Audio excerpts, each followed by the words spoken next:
23,000 fans, packed into one of America's most prestigious venues for what was supposed to be the highlight of Whitney Houston's Bodyguard World Tour. The energy was electric. Whitney had already worked the crowd into a frenzy with "I'm Every Woman" and "How Will I Know."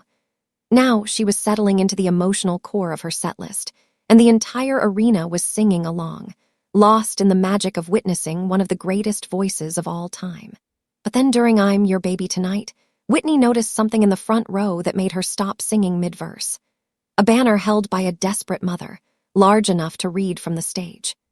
The words on that banner would cause Whitney to make a decision that had never been made in concert history, a decision that would leave 23,000 people in tears and prove that sometimes the most important performance isn't the one you planned.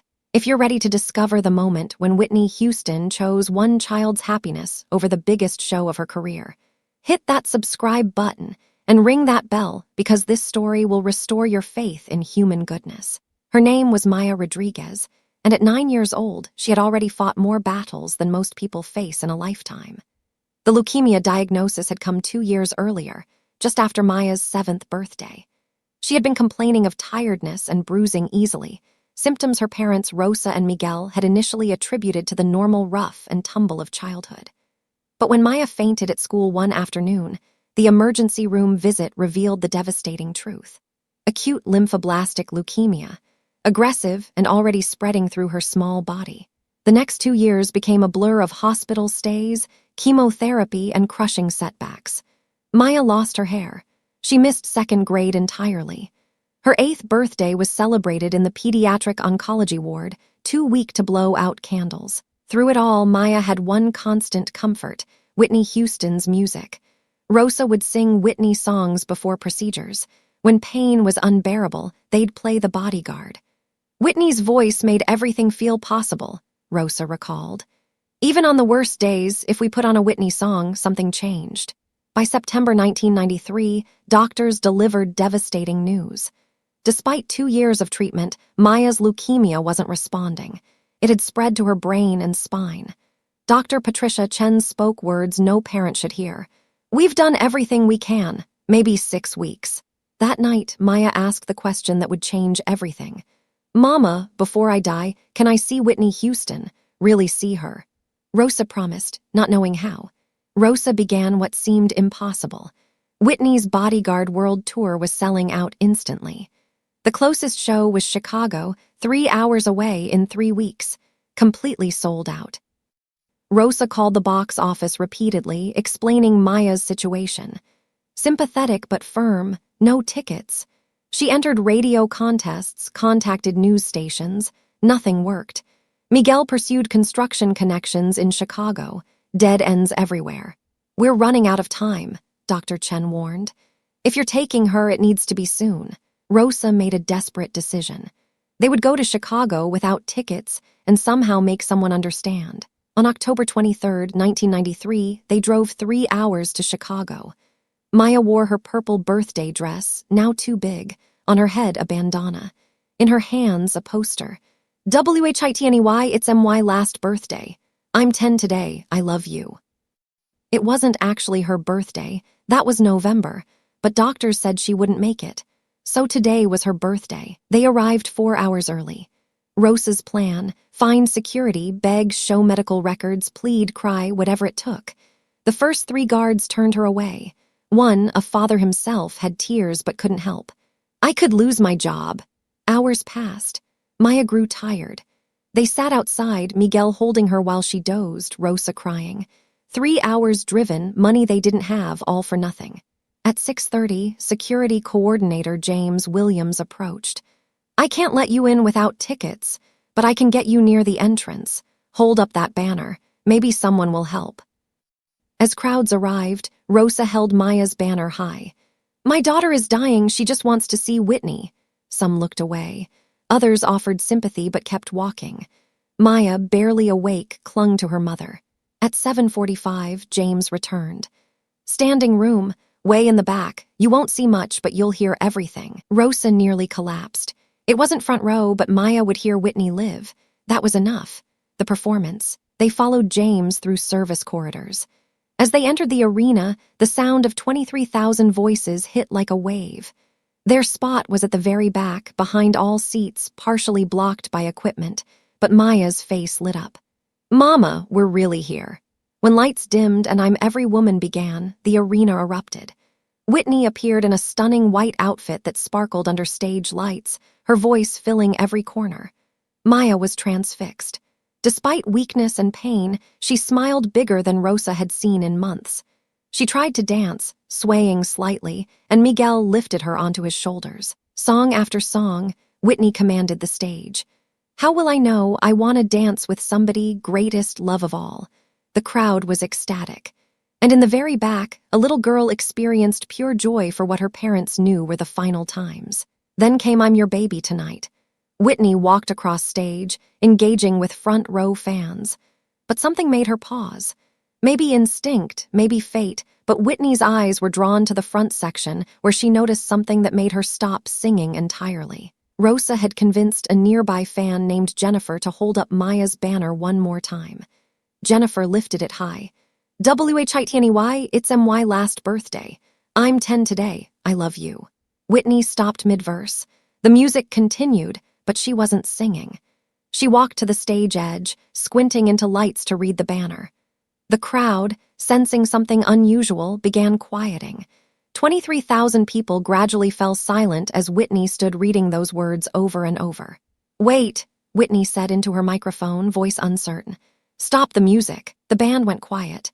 The arena was completely silent. "That sign," Whitney said, pointing. "Who's holding that?"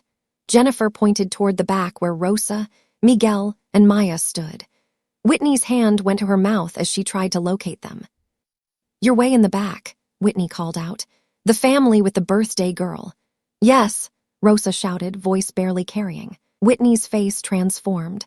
Without hesitation, she made a decision that shocked everyone. "Security, bring that family to the front, right now." Security personnel scrambled to locate the Rodriguez family. Rosa was shaking so hard she could barely walk. Miguel carried Maya, who had woken confused. As they were escorted through the crowd, 23,000 people watched in silence, trying to understand what they were witnessing. When they reached the front, Whitney knelt at the stage edge, bringing herself to Maya's eye level. For a moment, the superstar and the dying child just looked at each other. Whitney's eyes were already filled with tears. "Hi, sweetheart," Whitney said softly, her voice picked up by her microphone. "What's your name?" "Maya," the little girl whispered. "Maya, that's a beautiful name. Your sign says it's your last birthday." Maya nodded, too overwhelmed to speak. Rosa, standing beside her, couldn't hold back tears. "She's dying," Rosa said loud enough for the microphone. "The doctors say maybe weeks. All she wanted was to see you." Whitney closed her eyes, took a deep breath, and when she opened them, she had made a decision. She turned to face the entire arena. "Ladies and gentlemen," Whitney said, voice thick with emotion. "I need to tell you something, and I need you to understand why I'm about to do what I'm going to do." The arena was so quiet you could hear the ventilation system. "There are 23,000 people here tonight who paid good money to see a show," Whitney continued. "And I was going to give you the best show I could. But you know what? I just learned that there's a little girl here named Maya who's fighting for her life. She's 10 years old today, and she came all the way from Milwaukee to see me, even though she's dying. And right now, I'm looking at her, and I'm looking at all of you, and I have to make a choice." Whitney paused, looking directly at Maya, then back at the crowd. "I can keep doing this concert like normal, hit my marks, sing my songs, and go home feeling like I did my job. Or I can do something that actually matters. Something that might give this little girl the best birthday she's ever going to have." Whitney's voice was shaking now. "So here's what's going to happen. We're pausing this show. Not canceling it, but pausing it. Because right now, there's something more important than entertainment happening. Right now, we're going to celebrate Maya's birthday. All 23,000 of us." The arena erupted in applause, but Whitney held up her hand. "I'm not done. Maya, sweetheart, I want you to come up here on stage with me, and I'm going to sing just for you. And then we're all going to sing happy birthday to you. And I want you to know that you are loved by 23,000 people you've never met." Security helped Maya onto the stage, Miguel and Rosa following. Whitney took Maya's hand and led her to center stage. Someone brought a chair, and Whitney sat down with Maya on her lap. The child looked impossibly small against Whitney's presence, but the superstar's arms were wrapped around her with such tenderness that everyone in the arena could feel it. "What's your favorite song of mine?" Whitney asked Maya. "I Will Always Love You," Maya whispered. Whitney nodded, tears streaming down her face. She turned to her band. "Just piano, nothing else." As the pianist began the familiar opening notes, Whitney began to sing. But this wasn't a performance. This was a lullaby, sung directly to a dying child who had somehow made it to this moment. Whitney's voice, usually powerful and soaring, was soft and intimate, every word delivered with devastating tenderness. Maya, cradled in Whitney's arms, began crying. Rosa and Miguel, standing just off stage, were sobbing. And throughout that massive arena, 23,000 people stood in absolute silence except for their own tears, watching something sacred unfold. When Whitney reached the final chorus, her voice breaking with emotion, Maya began singing along. Her voice was weak and quiet, but she knew every word. And as these two voices, one world-famous and powerful, one small and fatting, sang together about loving someone forever, something transcendent happened. The entire arena began to sing along, but softly, respectfully, creating a choir of 23,000 voices surrounding one little girl who had weeks to live. When the song ended, Whitney held Maya close and whispered something in her ear that only the child could hear.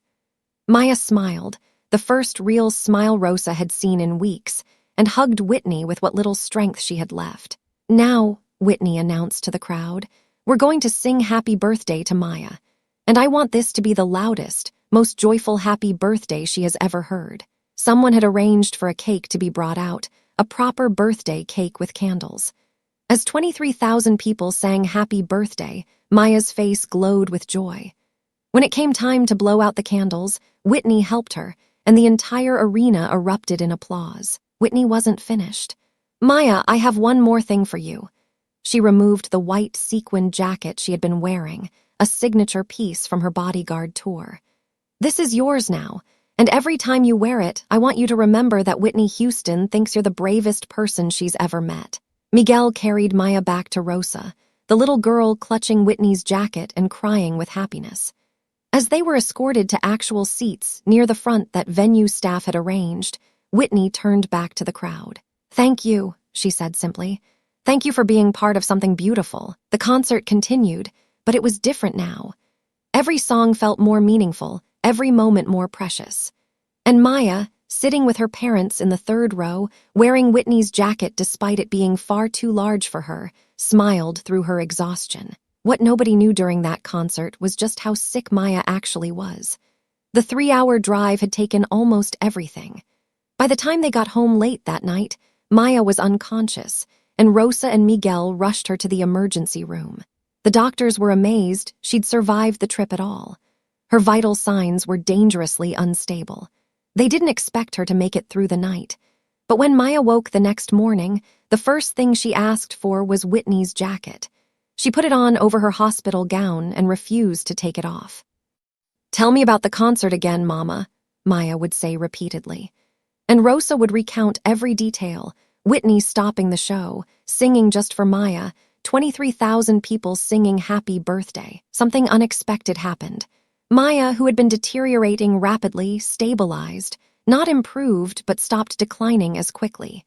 Dr. Chen called it unexplainable resilience, but Rosa knew what it was. Maya had been given something to live for. Whitney, shaken by the experience, had her management reach out to the hospital. She wanted updates. She sent flowers, cards, and personal videos. "Keep fighting, my beautiful Maya," Whitney said in one. "I'm so proud of you." Days turned into weeks. October became November. Maya's actual 10th birthday arrived, the one doctors said she wouldn't see. The hospital threw a small party, and Whitney sent a video message that made Maya cry with joy. "I told you that you were braver than anyone I'd ever met," Whitney said. "And you proved it by making it to your real birthday. I'm so proud of you, Maya." On November 27th, Whitney visited Maya in person, driving from Chicago. She spent 3 hours holding Maya's hand, telling stories, singing softly. "You've taught me that fame doesn't matter," Whitney told her. "What matters is connection. You've made me want to be a better person." But on November 28th, 5 days after her 10th birthday, Maya's body finally surrendered.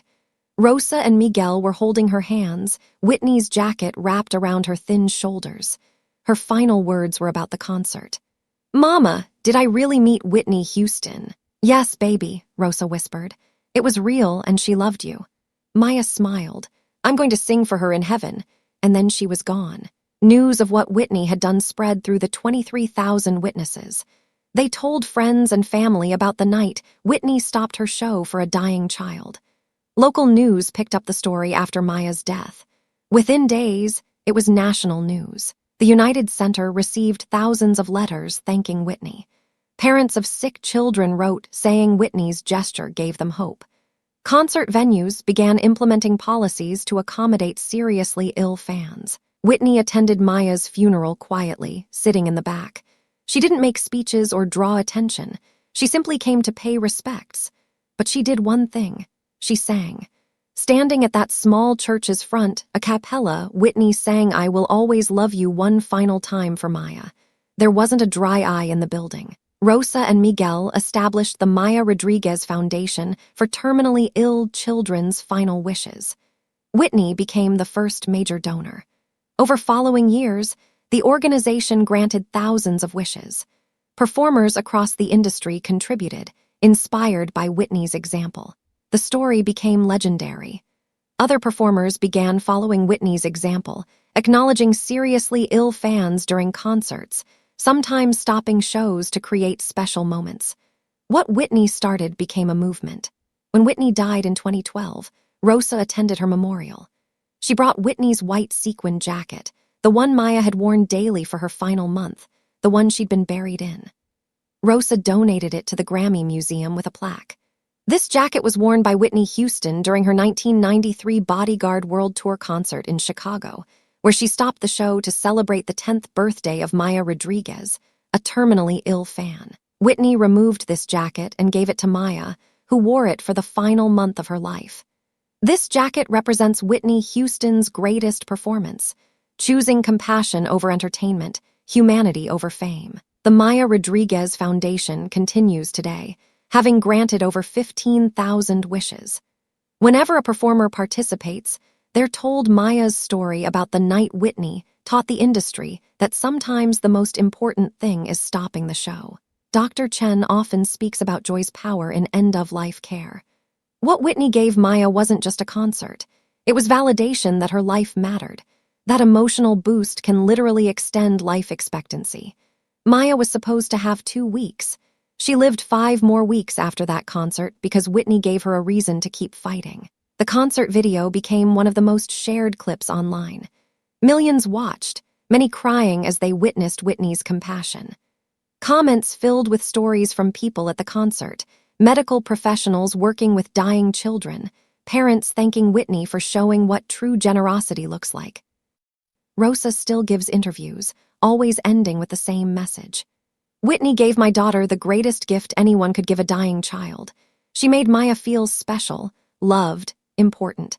That moment gave Maya more joy than anything else in her short life. It taught me that the measure of a person isn't in their fame or success, but in how they treat people who can never repay them." At the United Center, there's a small plaque near the entrance, installed in 1994. It reads, "On October 23, 1993, Whitney Houston reminded us that sometimes the most important performance is the one we give for an audience of one. In memory of Maya Rodriguez, who taught us all about courage, joy, and love. This story reminds us that true greatness isn't measured in ticket sales or chart positions, but in moments of profound human connection." Whitney could have continued her concert without interruption. She could have had Maya brought backstage afterward for a quick meet and greet. Instead, she put one dying child's happiness above 23,000 paying customers' expectations, creating a moment that mattered more than any performance ever could. In a world valuing entertainment over empathy and spectacle over substance, Whitney's choice stands as a powerful reminder of what truly matters. She saw a dying child who wanted nothing more than to feel special for one night, and she moved heaven and earth to make that happen. What would you do if faced with a similar choice? When did you last put someone else's needs above your own comfort? Share your thoughts in the comments. If this story moved you, Hit that like button and share it with someone who needs reminding that people still choose compassion over everything else. Subscribe and ring that notification bell for more incredible untold stories about music's greatest legends' real character when cameras weren't watching. Until next time, remember that sometimes the greatest performance is simply being human when someone needs you most.